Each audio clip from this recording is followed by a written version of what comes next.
कोई भी हमारा ग्रेटर त्रिपुरालैंड का मूवमेंट को कमज़ोर करने की कोशिश करेगा। जो भी अपना पर्सनल स्वार्थ के लिए आप ग्रेटर त्रिपुरालैंड को कमज़ोर करने की कोशिश करेगा, वो त्रिपुरा मौथा में उसके लिए जगह नहीं है। आपका प्रॉब्लम किसी के साथ पर्सनली हो सकता है, इसका ये मतलब नहीं होता है कि आप पूरे दोफा के खिलाफ जाएँ।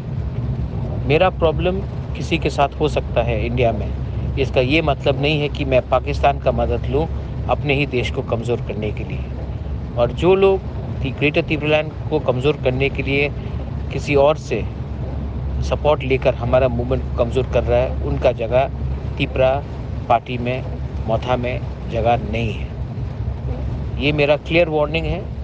अगर आप किसी से नाराज़ हो, वो दफ़ा के अंदर है, दफ़ा के अंदर रखो।